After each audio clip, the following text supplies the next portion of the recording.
Hey everyone, and welcome back to my channel. Today, I'm going to be talking about Capital One. Specifically, I'm going to be answering the question, what type of banking is Capital One? Before I get into that, though, I want to take a moment to talk about the importance of understanding the different types of banking.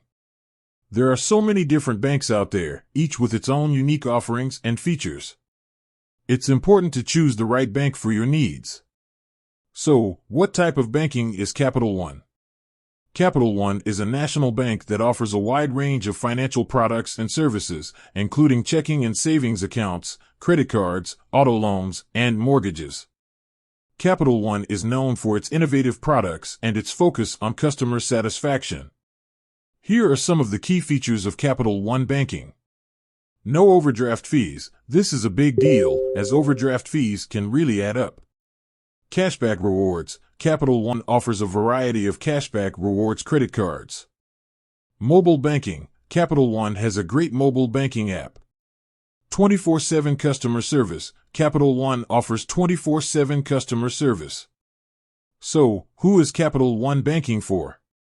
Capital One is a good choice for people who are looking for a bank with a wide range of products and services, as well as a focus on customer satisfaction. Capital One is also a good choice for people who are looking for a bank with no overdraft fees. Well, that's all I have for you today. I hope you found this information helpful. If you have any questions, please feel free to leave a comment below. And be sure to check out my other videos on banking and finance. Thanks for watching.